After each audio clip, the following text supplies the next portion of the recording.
Toyota's angry little 3-cylinder hatchback continues its streak of incremental improvements for 2026 with more cooling, more sound, and more glue than my kids used during a macaroni art crisis. Since I've already covered a 24 manual and a 25 auto on the channel, I'll put the links up here above my head with YouTube magic for the completionists.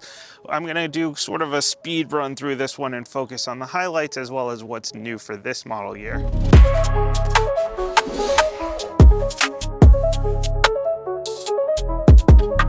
Toyota has spent the last couple of years throwing hardware at this car's overheating issues on the track. There was the sub-radiator last year, there's a new redesigned front grille, and this year for 2026, they've added a secondary air intake. The heart of this beast is still an angry little turbocharged 3-cylinder. It makes 300 horsepower, 295 pound-feet of torque. That 295 number used to be just reserved for special editions, but the last couple of years now, that is actually your standard amount of torque. You still get a fancy variable GR4 all-wheel drive system, and the choice between an 8-speed auto and a row-your-own 6-speed manual. And if you're wondering about the diffs, a front and rear Torsen limited slip differential are standard. As of last year, there's no more performance pack or anything like that. Those are just standard across the board. My tester here is a Premium Plus with a 6-speed manual and clearly painted in supersonic red. This is still the only real true color you can get on this thing. You get heavy metal, which is like a silver or black or white. I wish they'd bring back blue flame. I loved that color. But if I were to get one of these, I'd definitely opt for supersonic red. Note the hood bulge and the functional air vents up front. Those used to be reserved for special editions, but now that's standard for 2026 on all 2 trim levels. There are only 2 trim levels as well now this year. The Premium has been dropped. But if you want the sub-radiator, you do still have to get the Premium Plus. Same goes for the carbon fiber roof. Another thing I noticed for the 2026 that didn't seem to be called out anywhere is that while we're still on black shoes, unfortunately, they are now wrapped in Michelin Pilot Sport 5. They're the next evolution of the 4, which was already the gold standard when it comes to street performance or when you're driving to work and you accidentally take a wrong turn and end up on a track. But these are even stickier, they have a longer tread life, and they're even better in the wet. It's a sensible upgrade. Toyota wouldn't want to add 45.6 extra feet of industrial adhesive only to have the tires give up on the track. Now, if you want to go full factory tuner, you can get this on lowering springs with extra chassis bracing and a nice little spoiler as port installed options. So a lower, stiffer sports car with a full factory warranty. We've still got the same nice big brakes and a wheelbase short enough to turn around in a hallway, and the same carryover diffuser and triple exhaust we've all come to know and love. Let's give that one a listen.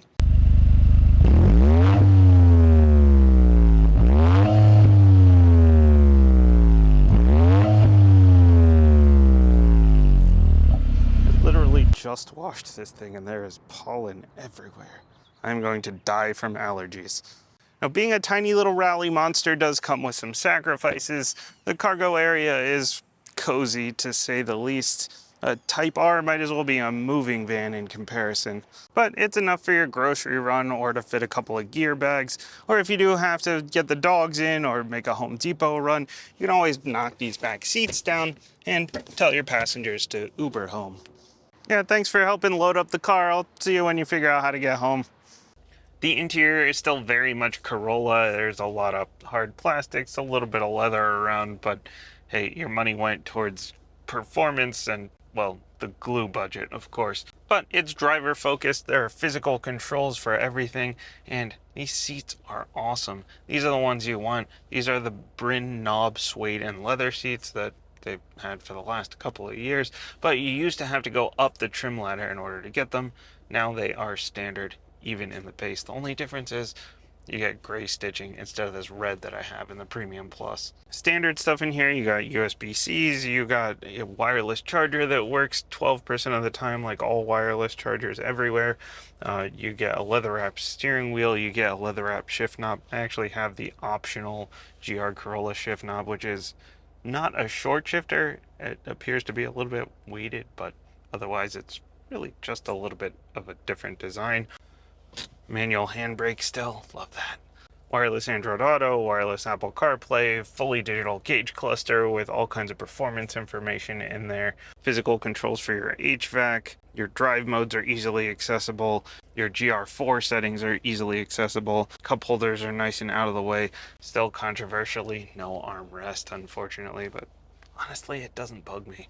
No sunroof, no surprise here, mine has a carbon fiber roof, but no sunroof anyway, even on the base. Outside of the red stitching, my Premium Plus also gets the heated steering wheel, the heated seats, and the head-up display, as well as the upgraded JBL sound system.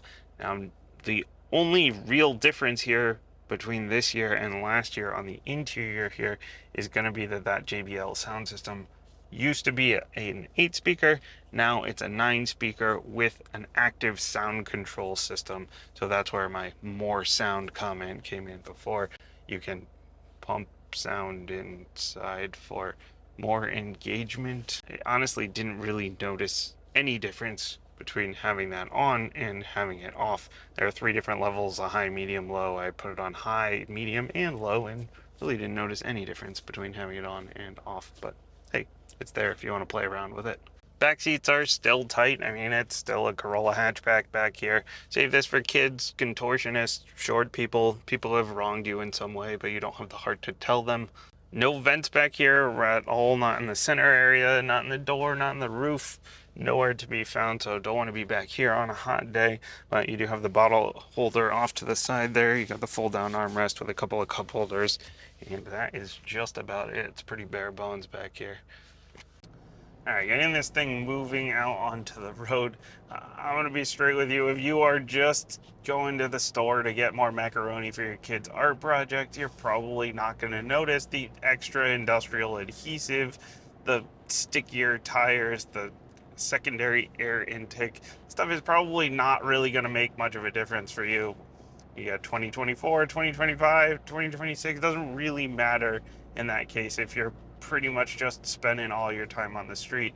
And honestly, even once you get this thing going into some of the more spirited drives, if you're driving hard through the canyons every day, maybe it'll make a little bit more difference. If you're very in tune with your car, then you'll probably notice some differences here and there. If you are someone that actually tracks your car, chances are you probably will notice these things a little bit more. But for me, as someone who is street driving, I'm daily driving this, and I'm running this through some twisty back roads, some more spirited drives in the back roads of Connecticut. The car was already pretty well planted. It was pretty confident through a corner. It could really power out of a corner nicely. The Trick all-wheel drive system, the PS4 tires, it really did a pretty good job of all of that already.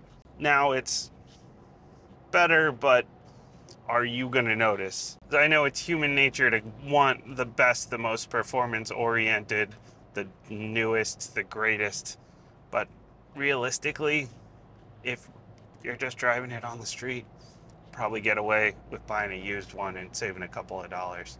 All that being said, I still really enjoy driving this car. Like I said, it's very planted. The steering is nice and gets pretty heavy once you pop it into sport mode. It's not like Type R arm wrestling kind of feel. That thing is like going to the gym every day when you're trying to turn the steering wheel. This one is not quite as heavy as that. It's still electric power steering, of course, but it does have some good weight to it. It does have a little bit of decent feedback as well. As for the shifting feel, it's really going to kind of depend on what you're coming from. So you got to give yourself a couple of minutes to calibrate.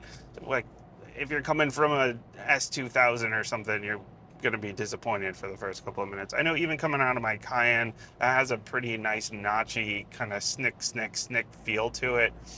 Where this one, it's a little bit more of a disconnected feel. The throws are a little bit on the long side. But there's not really any slop in the gearbox. It still shifts very nice and cleanly. But if you're coming from any more modern manual gearbox, it should feel pretty great right off the bat. Now the clutch pedal, I still kind of have some issues with. They did some recalibrating last year, which is one of the big reasons why I wanted to get back into a manual one of these again this year, because last year had the auto. Still not my favorite. Now, I talked to some other people about this, and they didn't really seem to have issues with it. but I think a lot of them are in flatter areas. Because the thing is, there's a lot of spring up at the top, and your bite is way up at the top of the pedal travel. Like once you get an inch in, you're just, it's all dead space. It's like pushing a piece of paper. There's just nothing there, and you get used to it driving around, on flat roads or twisty, spirited drives, whatever. But once you get stuck behind an Elantra going 3 miles an hour up a steep hill, it gets a little bit more frustrating because, again, all your spring is right there at the end. Your bite point is right there at the top, and it just kind of feels like you could lose it at any second. And so I end up, when I am on those hills, I end up kind of riding the clutch a little bit more than I would like to. Would it stop me from buying the car? No. And again, 99% of the time, it's fine. It's just, I wish that the bite was just a tiny smidge further away from the top of the pedal travel. Along with getting recalibrated on the shift feel, you're going to want to get recalibrated on the power delivery as well. Because a lot of if you're coming from turbo 4s, you're used to getting a wall of torque beginning at like 2 grand and just going up until 6 grand or whatever it is. This one is an angry little turbo 3-cylinder, and it likes to sit higher. You're going to want to keep this one over 3,000 RPM if you really want to extract all the torque out of it. You still get that wall of torque, it just starts a little bit higher. Oh, and for anyone following the social media battles from a year or so ago, I can confirm that the new tires will go over 85 miles an hour without destroying your engine. I didn't test that here. I tested it in Mexico. Can't remember the last car I was in where I downshifted into first so much. Now, when you get to the daily drive, it's fine. It gets the job done. I mean, it's a performance Corolla. If you looked at those two words and thought, oh, this is going to be super comfortable and library quiet, then you need to rethink, well, a lot of things. But it's par for the course. WRX, an Elantra, and a Civic Type R, even a Integra Type S, like none of those are quiet cars. Your performance tires, it's a performance car. It's not oppressively loud. If you're an enthusiast, it's not going to be a problem. Same goes for the ride quality. It's stiff. If your roads are like all torn up, there are a couple of areas here where they're doing some construction and it feels rough going over some of those bumps. But most of the time, it's really not too bad if you have a little bit of a tolerance for a stiffer car. And you do have a little bit of the driver's assist stuff. You got blind spot monitoring, you got the rear cross traffic alert, you got the backup camera. This one does have parking sensors in the Premium Plus, so it gets all beepy at you. No like 360 camera or anything, but parking sensors will beep at you plenty if you're parking in tight spaces. And adaptive cruise, so make sure to keep an eye on your revs there, or an ear out, I guess, for lugging, since like when you're cruising on the highway, you are going to have to shift a little bit more than you normally would, since this one does like to stay up again over like 3 grand. So even if if you're using that adaptive cruise, it's not going to shift for you. So you got to pay attention to that. And then it's got the lane centering as well, which helps. If you're going on long road trips and stuff, it's kind of nice. It keeps you pretty well centered in your lane. Ultimately, this is a fun little rev-happy 3-pedaled all-wheel drive hot hatch, something that just doesn't exist anywhere else on the market. You get a front-wheel drive hot hatch, you get an all-wheel drive sedan, but you can't get this combination right now anywhere else other than from Toyota. And Toyota could just leave it be because it's the only one, but they're still focused on making those incremental improvements. If you're not taking this on track, if you're not doing super spirited drives constantly, if you're not real in tune with your car, the upgrades honestly probably aren't really going to make a difference for you. But Toyota is still focused on that 10% that does like to go for those spirited drives or take their cars to the track, and I think that should be rewarded. I love to see that Toyota is still focused on enthusiast cars. Now, there are some sacrifices to be made. It's a stiff ride, but everything as a category has a stiff ride. The Type R is much stiffer than this, but no adaptive suspension, anything like that. But it's livable if you're an enthusiast and you're used to a little bit of a stiffer ride. I don't love the clutch, but and it's fine in 99% of situations. The back seats are a little bit on the tight side. That's one that's going to be big if you are on the taller side. If you've got rear-facing car seats back there, if you've got tall kids or tall adults that you need to fit back there often, then that one is probably going to be a deal breaker. The competition, the WRX, the Civic Type R, the Elantra, and those are all going to have much, much bigger back seats. But if you don't need that space, you get all-wheel drive. You get some nice features. You even get a heated steering wheel here, which I don't think any of the others offer. It's just such a blast to drive, daily drive or spirited. I'm so glad that this car exists today on the market, and from Toyota of all places. As always, let me know what you think about the 2026 Toyota GR Corolla down in the comments. Thanks for watching. See you next time.